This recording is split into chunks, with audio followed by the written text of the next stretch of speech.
ஒரு நிமிடம் அனைவரும் கண்களை மூடுவோம். நமக்காக பாடுபட்டு இறந்து உயிர்த்தெழுந்து திவ்ய கருணையிலே நமக்காக எப்பொழுதும் காத்து கொண்டிருக்கின்ற திவ்ய கருணாதரை நம் கண் முன்னே கொண்டு வருவோம்.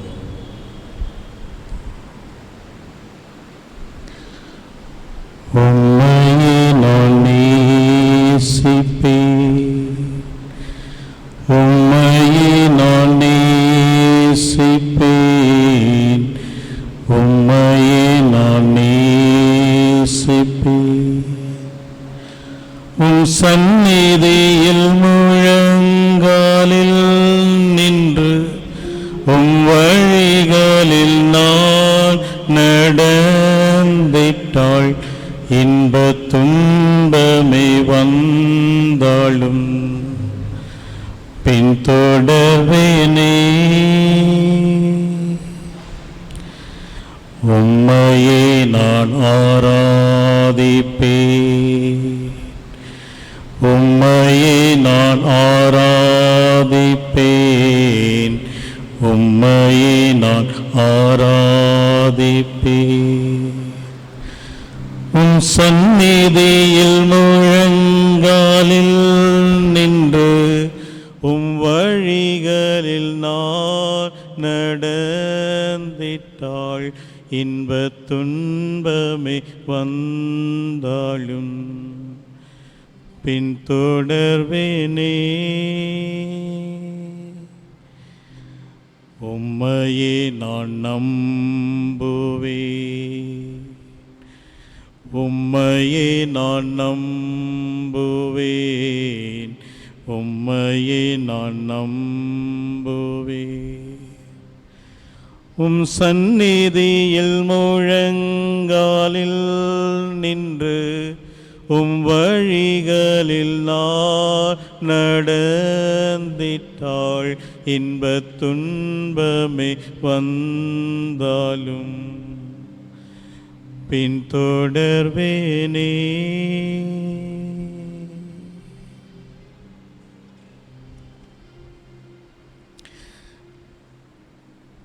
அந்த பேருந்து சென்னையிலிருந்து பாண்டிச்சேரிக்கு வில்லியனூர் வழியாக வந்து கொண்டிருக்கிற பேருந்து. சென்னையில் அந்த பேருந்தில் பலர் இருக்கையில் அமர்ந்திருந்தார்கள். இருக்கைகள் காலியாக இருந்தன. ஒருவர் பேருந்தில் ஏறினார். பேருந்தை வழிநடத்தக்கூடிய நடத்துனர் அந்த நபரை பார்த்து சொன்னார், சார் உள்ளே போங்க, நிறைய இடம் இருக்குது, உள்ளே போய் உட்காருங்க அப்படின்னு சொன்னார். ஆனால் அந்த நபர் உட்காரலை. ஏறியதிலிருந்து முன்பக்கமும் பின்பக்கமாக நடந்து கொண்டே இருந்தார். கண்டக்டர் கொஞ்சம் நேரம் பார்த்தாரு.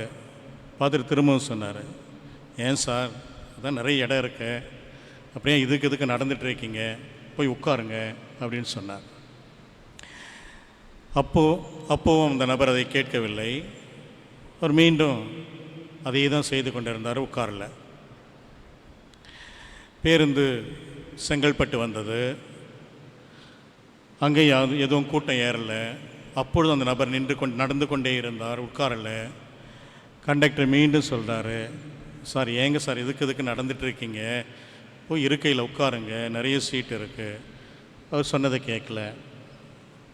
அச்சிறப்பாக்கம் வந்தது. நடத்துனர் சொன்னார், பஸ் ஒரு 10 நிமிடம் நிற்கும், சாப்பிட்றவங்க போய் சாப்பிட்டு வாங்கினார். எல்லோரும் இறங்குகிறார்கள். அவர் அப்பயும் நடந்துகிட்டே இருக்கார். எல்லாம் இடிச்சுக்கிட்டே இறங்க, கொஞ்சம் ஓரமாக நில்லுன்னு சொன்னாலும் கேட்கல, நடந்துகிட்டே இருக்கார். எல்லோரும் கஷ்டப்பட்டு இறங்கி போய் சாப்பிட போகிறாங்க. அப்பவும் கண்டக்டர் சொல்கிறாரு, சார் ஏன் நடந்துட்டுறீங்க, போய் சாப்பிட்டாது வாங்க. அவர் சொன்னார், இல்லை, நடந்துகிட்டே இருக்கார். அச்சிறப்பாக்கத்துலேருந்து பேருந்து புறப்பட்டது, விழுப்புரத்துக்கு வந்தது. விழுப்புரத்துலேயும் அவர் அப்படியே நின்று கொண்டே இருக்கிறார், நடந்து கொண்டே இருக்கிறார். கண்டக்டர் எவ்வளோ சொல்லியும் கேட்கல. கடைசியில் வில்லியனூர் வந்தது. அங்கே ஒரு வேகமாக இறங்கினார். கண்டக்டருக்கு இவர் செய்த காரியம் ஆச்சரியத்தை ஏற்படுத்தியது. ஒரு மனுஷன் டிக்கெட் எடுத்தான், சென்னையிலேயும் இடம் இருந்தது, வர வழியிலெல்லாம் இடம் இருந்தது, அந்த சீட்டில் உட்காரவே இல்லை. இவன் நடந்துகிட்டே இருந்தான், என்ன தான் காரணம் அப்படின்னு ஆச்சரியத்தில் அவரை நிறுத்தி அந்த நபர்கிட்ட கேட்டாராம், ஏன் சார் டிக்கெட் எடுத்தீங்க, இவ்வளோ செலவு பண்ணீங்க, இருக்கை தான் இருந்தது, நீங்கள் உட்கார்ந்துருக்கலாம், ஏன் உட்காரல, எதுக்கு நடந்துகிட்டே இருந்தீங்களே, என்ன தான் சார் காரணம் அப்படின்னு கேட்ட பொழுது அந்த நபர் சொன்னாராம், அந்த நபர் இப்படி தான் சொன்னாராம், வில்லியனூருக்கு நடந்து வர்றதா ஒரு வேண்டுதல் வச்சுட்டு இருந்தேன், அதான் நடந்துகிட்டே இருந்தேன்னு சொன்னார். வில்லியனூருக்கு நடந்து வர்றதா ஒரு வேண்டுதல் வச்சுட்டு இருந்தேன், அதனால தான் நடந்துகிட்டே இருந்தேன்னு சொன்னார். எவ்வளோ பெரிய பக்தி இல்லையா? கடவுள் மீதும் அன்னையின் மீதும் எவ்வளவு பெரிய பாசம், எவ்வளவு பெரிய பாசம், அன்பு. ஒரு பெண்கள் கருத்தரங்கம், அந்த கருத்தரங்கத்தை வழிநடத்தி கொண்டிருந்த நடுவர், நிறைய பெண்கள் இருந்தார்கள்.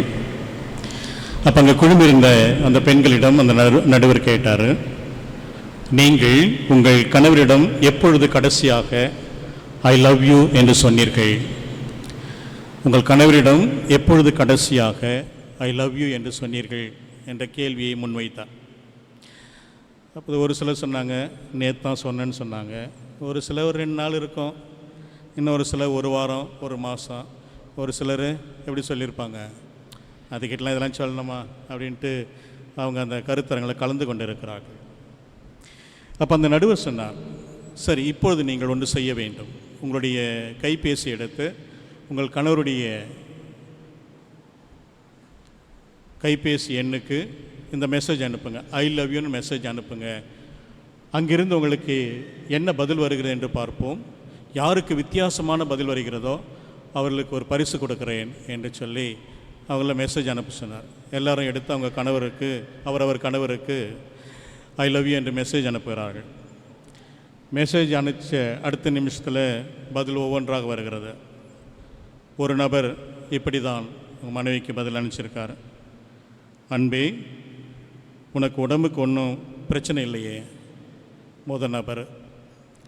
2வது நபர் பதில், இன்றைக்கி நீ சாப்பாடு செய்யலையா, அதனால தான் ஐ லவ் யூ அனுப்புறியா. 3வது நபர், நான் குடும்ப செலவு கொடுத்த பணம் தீர்ந்து போயிடுச்சா. 3வது நபர். 4வது நபர், என்ன பிரச்சனை உனக்கு. 5வது நபர், நீ கனவு கண்டுட்டு இருக்கியா இல்லை நான் கனவு கண்டுட்டு இருக்கேனா. 5வது நபர். 6வது நபர், இன்றைக்கி போன கல்யாணத்தில் உன் ஃப்ரெண்டு போட்ட நகை டிசைன் ஏதாவது உனக்கு பிடிச்சிருக்கா, வாங்க பிளான் போட்டிருக்கியா. 6வது நபர். 7வது நபர், நான் ஏற்கனவே ஆஃபீஸில் பல டென்ஷனில் இருக்கேன், நீ வேறு. 8வது நபர், என் காரை எடுத்துகிட்டு போய் மறுபடியும் எங்கேயாவது முட்டிட்டியா. 9வது நபர், இந்த சீரியல்லாம் பார்க்காதுன்னு எத்தனை தடவை சொல்லியிருக்கேன். 10வது நபர், குழந்தைகளை பள்ளிக்கூடத்துலேருந்து கூட்டிகிட்டு வரணுமா. கடைசியாக வந்த பதில், பரிசு பெற்ற பெண்மணிக்கு வந்த பதில் இப்படி தான் இருந்துதான். யார் இது என் பொண்டாட்டி மொபைல்லேருந்து எனக்கு மெசேஜ் அனுப்புறது என்று கேட்டிருந்தார். யாரா அவன் என் பொண்டாட்டி மொபைல்லேருந்து எனக்கு மெசேஜ் அனுப்புறதுன்னு கேட்டிருந்தார். இறையேசுவில் பிரியமான சகோதர சகோதரிகளே, ஐ லவ் யூ, நான் அன்பு செய்கிறேன், இதனுடைய அர்த்தம் என்ன? இந்த வார்த்தைகளை எல்லோரும் பயன்படுத்துகிறோம், எல்லோரும் கேட்க ஆசைப்படுகிறோம். இதனுடைய அர்த்தம் தான் என்ன? நான் அன்பு செய்கிறேன் என்று சொல்வதனுடைய அர்த்தம் என்னவாக இருக்கிறது? ஒருவரை நான் அன்பு செய்கிறேன் என்றால் அதனுடைய அர்த்தம் என்ன? அவரை எனக்கு ரொம்ப பிடிக்கும், அவரை தவிர எனக்கு வேறு யாரும் வேண்டாம், அவர் என்ன சொன்னாலும் நான் கேட்பேன், அவர் என்ன செய்ய சொன்னாலும் அதை செய்வேன். இதுதான் நான் அன்பு செய்கிறேன் என்று சொல்லக்கூடிய வார்த்தையினுடைய முழுமையான அர்த்தமாக இருக்க முடியும். இறையேசுவில் பிரியமானவர்களே,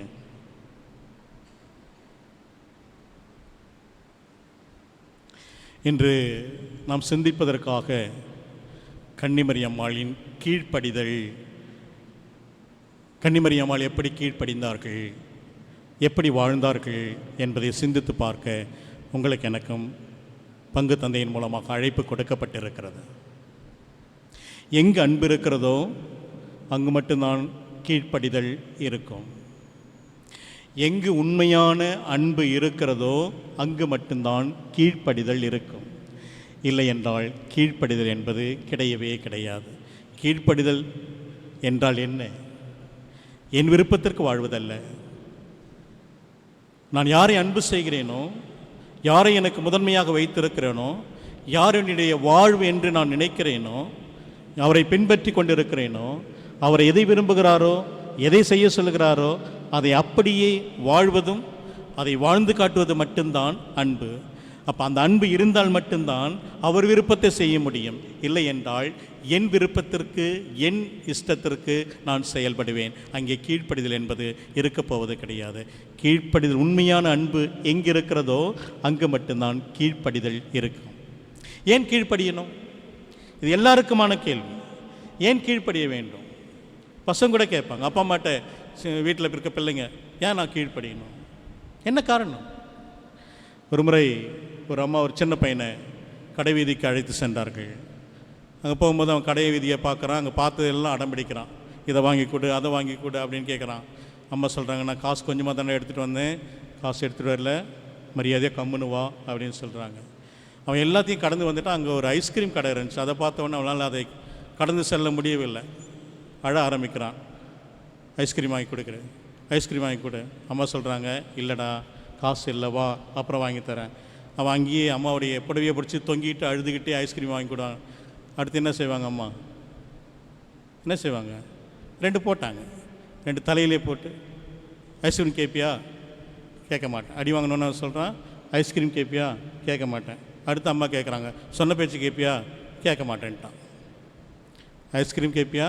கேட்க மாட்டேன். சொன்ன பேச்சு கேட்பியா? கேட்க மாட்டேன். இறையேசுவில் பிரியமானவர்களே, ஏன் கீழ்ப்படிய வேண்டும்? ஏன் சொன்ன பேச்சு கேட்கணும்? ஏன் அவர்கள் சொல்வதை ஏற்றுக்கொள்ள வேண்டும்? அடிப்படையாக ஒன்றுதான், அவர்கள்தான் எல்லாம், அவர்கள்தான் வாழ்க்கை, அவர்களால் தான் அன்பு கிடைத்தது, அவர்களால் தான் உயிர் கிடைத்தது, அவர்களால் தான் வாழ்வு கிடைத்தது, அவர்கள் மூலமாகத்தான் எல்லா சந்தோஷங்களும், எல்லா மகிழ்ச்சியும், வாழ்வும் கிடைத்தது. எனவே தான் பிள்ளைகள் அவளை பெற்றோருக்கு கீழ்ப்படிய வேண்டும். வேறு எதற்காகவும் அல்ல, வேறு எதற்காகவும் கீழ்ப்படிய வேண்டிய அவசியம் கிடையாது. அவர்கள் தான் எல்லாம், அவர்கள் தான் நல்லதை கொடுப்பார்கள், அவர்கள் தான் நல்லதை செய்வார்கள். அதன் மூலமாக அந்த பிள்ளைக்கு தேவையானது எல்லாம் அந்த பெற்றோர் தான் செய்யக்கூடியவர்களாக இருக்கிறார்கள். எனவே அந்த பெற்றோருக்கு அவர்கள் கீழ்ப்படிந்து இருக்க வேண்டும் என்பது உண்மை. சொன்ன பேச்சு கேட்கல அந்த பிள்ளை என்ன சொல்கிறான்? தருதலை, எனக்கு கீழ்ப்படியாத பிள்ளை. ஒரு முறை கடவுள் இந்த உலகத்திற்கு வந்தாராம். வந்தவொடனே பார்த்தாரு, எல்லாம் கஸ்ஸா முசான்னு வாழ்ந்துட்டுருக்கு. எல்லா மனிதர்களும் அவர் விருப்பப்படி வாழலை, அவங்க இஷ்டத்துக்கு வாழ்ந்துட்டுருக்காங்க. மன வருத்தத்தோடு அப்படியே கடந்து செல்கிறார். அங்கே போகும்பொழுது அங்கே ஒரு தாய் கோழி இருக்கிறது. அதை சுற்றி அதனுடைய குஞ்சுகள் விளையாடி கொண்டிருக்கின்றன. தாய்க்கோழியினுடைய இறக்கைகள் இருக்கின்றன. திடீர்னு ஓடுகின்றன, இறையை பெருக்கி கொண்டினா. அப்பொழுது பருந்து வந்தால் அந்த தாய் குஞ்சு சத்தமிடுகிற ஓடி அந்த கோழி குஞ்செல்லாம் அதனுடைய இறக்கைகளில் அடக்கலும் புகுந்து கொள்கின்றன. அதை விட்டால் போது, கூப்பிட்டா வருது. இதை பார்த்த உடனே கடவுளுக்கு ஆச்சரியம். கடவுள் அந்த கோழியை பார்த்து கேட்டாராம், எப்படி நான் படைத்த படைப்புகள் எல்லாம், மனிதர்கள் எல்லாம் இப்படி இருக்காங்க, நான் சொல்கிறத கேட்கல, நான் சொல்கிறதை படி அவங்க வாழறதே கிடையாது, அவங்க இஷ்டத்துக்கு வாழுறாங்க. ஆனால் நீ உன்னுடைய குஞ்சுகளை கூப்பிட்டா வருது, போனால் போகுது, ஆபத்து வருகின்றவன் நீ கூப்பிடுகிற ஓடி வந்து உன் ரெக்கைகளில் அடைக்கலும் புகுந்து கொள்கிறதே, எப்படி என்று கேட்ட பொழுது அந்த கோழி கடவுளை பார்த்து சொல்லிச்சான், நீ புள்ள வளர்த்த லட்சணம் அப்படின்னு சொன்ன.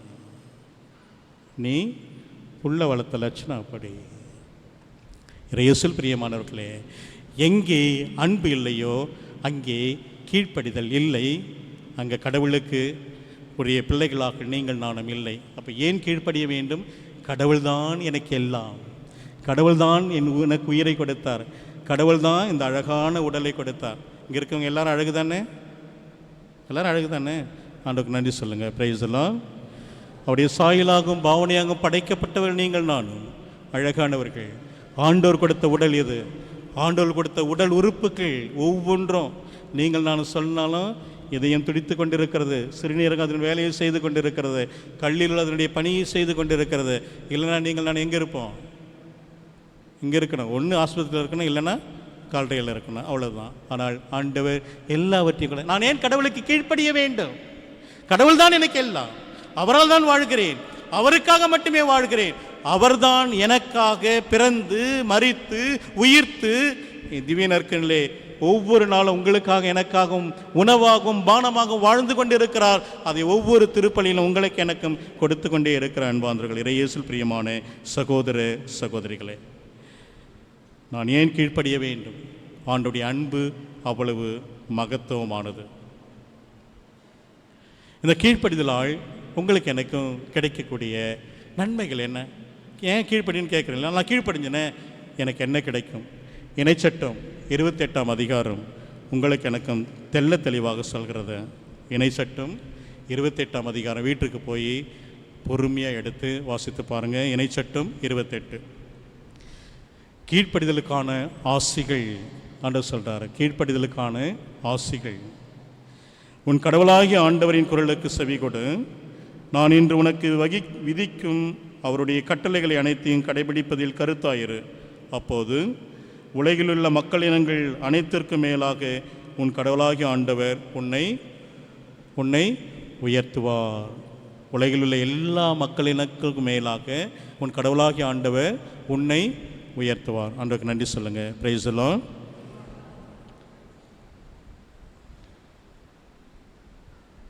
ஆண்டவரின் குரலுக்கு செவி கொடுத்தால் இந்த ஆசிகள் எல்லாம் உன்மேல் வந்து உன்னில் நிலைக்கும். நீ நகரிலும் ஆசி பெற்றிடுவாய், வயல்வெளியிலும் ஆசி பெற்றிடுவாய். உன் கருவின் கனியும் உன் நிலத்தின் பயனும் உன் கால்நடைகளின் ஈற்றுகளும் உன் மாடுகளின் கன்றுகளும் உன் ஆடுகளின் குட்டிகளும் ஆசி பெற்றிடும். அன்றைய காலகட்டத்தில் நம்ம என்னெல்லாம் வச்சுருக்கோமோ அதெல்லாம் ஆசைப்பட்டுடும். நாம் என்ன தொழிலெல்லாம் செய்கிறோமோ அதெல்லாம் பெருகி பழகிடும். பலன்களை நாம் பெற்றுக்கொண்டிருப்போம். அந்த மீன் சொல்கிறார், உன் கூடையும் உன் மாவு பிசையும் தொட்டியும் ஆசி பெற்றிடும். நீங்கள் நானும் பட்டினியாக இருக்க மாட்டோம் என்பாந்தவர்களே. உன் கூடையும் உன் மாவு பிசையும் தொட்டியும் ஆசி பெற்றிடும். நீ வருகையிலும் செல்கையிலும் ஆசி பெற்றிடுவாய். உனக்கு எதிராக எழும் உன் பகைவர்கள் உனக்கு முன் முறியடிக்கப்படும்படி ஆண்டவர் அவர்களை உன்னிடம் ஒப்படைப்பார். அவர்கள் ஒரு வழியாய் உனக்கு எதிராக வருவர், ஆனால் 7 வழியாய் உன் கண்களுக்கு முன்னே ஓடிப்போவர். அன்றைக்கு நன்றி சொல்லுங்கள். Praise the Lord. உன் பகைவர்கள் ஒரு வழியாய் வருவார்கள், உன் கண் முன்னே அவர்கள் எத்தனை வழியாக ஓடி போவாங்க? சத்தமாக சொல்லுங்கள். 7 வழியாய் ஓடி போவாங்க. யார் என் பகைவர்கள்? அன்னைப்பாய் சாத்தான், அவனை வச்சுக்குவோம். நான் என்னென்ன நினைக்கிறேன், பொருளாதார பிரச்சனைகள், என்னுடைய நோய்கள், என்னுடைய கவலைகள், என்னுடைய கஷ்டங்கள், எதெல்லாம் எனக்கு துன்பத்தை கொடுக்கிறதோ அதெல்லாம் நான் பகைவனாக கருதுகிறேன். அவைகளெல்லாம் நான் கண் முன்னாகவே 7 வழியாக ஓடி போகும் என்று ஆண்டவர் சொல்கிறார். ஒரு வழியாய் உள்ளே நுழையக்கூடியவன் 7 வகையாய் உங்களை என்னை விட்டு விலகி போவான் என்பது ஆண்டவர் கொடுக்க ஆசீர்வாதம். யாருக்கு? அவருக்கு கீழ்ப்படிந்து நடக்கக்கூடிய பிள்ளைகளுக்கு ஆண்டவர் கொடுக்கிற ஆசீர்வாதம். இன்னும் நிறைய இருக்குது. நீங்கள் வீட்டில் போய் படித்து பாருங்கள். ஆண்டவர் சொல்வார், உன்னை தலையாகத்தான் வைப்பேன் வழியே வாளாக வைக்க மாட்டோம். ஆண்டவர் சொல்வார், உன்னை முதல்வனாக ஆக்குவேனே அன்றி கடையனாக ஆக்க மாட்டார். இறையேசுவில் பிரியமான சகோதர சகோதரிகளே, ஆண்டவருக்கு கீழ்ப்படிவதால் உங்களுக்கு எனக்கும் கிடைக்கக்கூடிய ஆசீர்வாதம். இங்கே எதுக்கு வந்திருக்கிறோம்? எதுக்கு வந்திருக்கோம்? லூர்து மாதாவை தேடி எதுக்கு வந்திருக்கோம்? என்ன ஜெபிப்பீங்க? பேசுங்க, பரவாயில்ல. என்ன ஜெபிப்பீங்க? சாமி எங்களை ஆசீர்வதிங்க, என் குடும்பத்தை ஆசீர்வதிங்க, என் பிள்ளைங்களை ஆசீர்வதிங்க, என் கூட இருக்கவங்களை ஆசீர்வதிங்க. இதானே கேட்க வந்திருக்கிறோம். ஆண்டவர் ஆசீர்வதிக்க தயாராக இருக்கிறாரே. அவர் ஆசீர்வதிக்க மாட்டேன்னு சொல்லலை. ஆசீர்வாதங்களின் கடவுள், கொடுத்து கொண்டே இருக்கக்கூடியவர். அவரிடம் கொடுப்பது மட்டுமே இருக்கும், அவர் நிறுத்தக்கூடியவர் அல்ல. ஆனால் அந்த ஆசீர்வாதத்தை பெறுவதற்கு எது தடையாக இருக்கிறது? எது தடையாக இருக்கிறது? நான் கீழ்ப்படியாமல் இருப்பது தடையாக இருக்கிறது.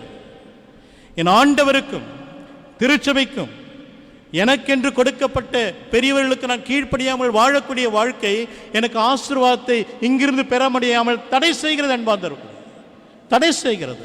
அப்ப கீழ்ப்படிதல் என்பது என்ன? எது தலையாட்டுவதல்ல.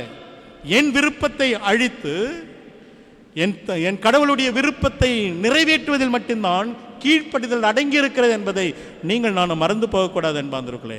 சாதாரண சொல்லிட்டோம், தலையாட்டுவது மட்டும் கீழ்ப்படிதல் அல்ல, ஏதோ ஒரு சில காரியங்களை செய்வதல் அல்ல. ஆண்டவர் எதையெல்லாம் உங்களுடைய வாழ்விலும் என்னுடைய வாழ்விலும் எதிர்பார்க்கிறாரோ அவற்றை எல்லாம் கடைபிடித்து வாழ்வதில் மட்டும்தான் உண்மையான அன்பு இருக்கிறது. அதுதான் கீழ்ப்படிதல் என்று இருக்கிறது அன்பானவர்களே. இயேசு பிரியமான சகோதர சகோதரிகளே, கீழ்ப்படிதலில் இன்னொன்று முக்கியமானதாக இருக்கிறது. பிலிப்பியருக்கு எழுதப்பட்ட திருமுகம் 2ஆம் அதிகாரம் 6வது வசனம் உங்களுக்கு எனக்கு சொல்லும். கடவுள் வடிவில் விளங்கிய அவர் கடவுளுக்கு இணையாயிருக்கும் நிலையிலிருந்து நிலையை வலிந்து பற்றி கொண்டிருக்க வேண்டியது ஒன்றாக கருதவில்லை. ஆனால் தம்மையே வெறுமையாக்கி அடிமையின் வடிவை ஏற்று மனிதருக்கு ஒப்பானார். மனித உறவில் தோன்றி சாவை ஏற்கும் அளவுக்கு, அதுவும் சிலுவை சாவை ஏற்கும் அளவுக்கு கீழ்ப்படிந்து தம்மையே தாழ்த்தி கொண்டார். எப்படி? கீழ்ப்படிந்து தம்மையே தாழ்த்தி கொண்டார். பெரிய வெள்ளி கொண்டாடணுமா? பெரிய வெள்ளி கொண்டாடணுமா? எவ்வளோ துக்கத்தோடு கொண்டாடணும். சிலுவை பால் முட்டி போட்டே இருந்தோமா? முட்டி போட்டே இருந்தல்ல. அன்றைக்கி சாப்பிடவே இல்லைல்ல. தண்ணி குடிக்கிறதுக்கு கூட யோசித்தேன் இல்லையா? எச்சு முழுங்கலாமா முழுங்கக்கூடாதெல்லாம் யோசித்தவங்க இருக்காங்க. தண்ணி குடித்து கொஞ்சமாக தணிச்சிக்கலாமா? வேணாம், 12 மணி எப்போ அடிக்கணும் பார்த்து அடுத்த நிமிஷம் வாயில் எடுத்து போட்டவங்களாம் இருக்கும் இல்லையா? பெரிய வெள்ளி எதுக்கு? குட் ஃப்ரைடே ஏன்? குட் ஃப்ரைடே எதுக்கு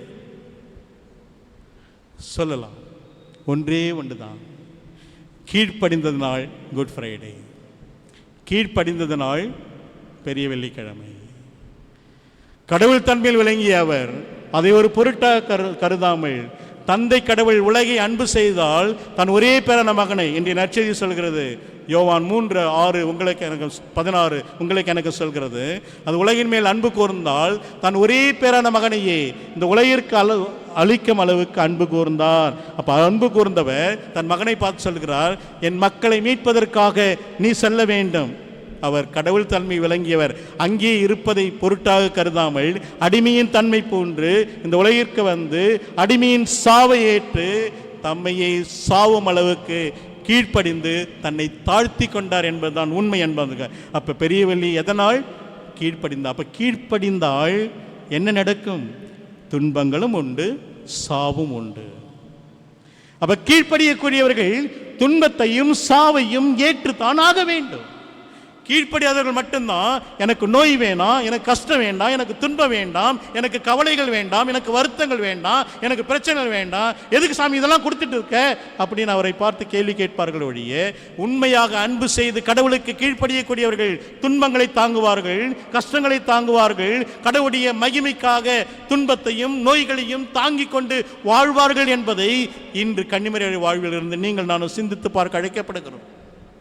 கன்னிமரியாமலுடைய கீழ்ப்படிதல் கண்டிப்பாக அந்த கீழ்ப்படிதலில் 2 விஷயங்கள் இருந்தது. அவர்கள் நான் இருந்த நிலையை ஒரு பொருட்டாக கருதவில்லை, அதை இழந்தார்கள்.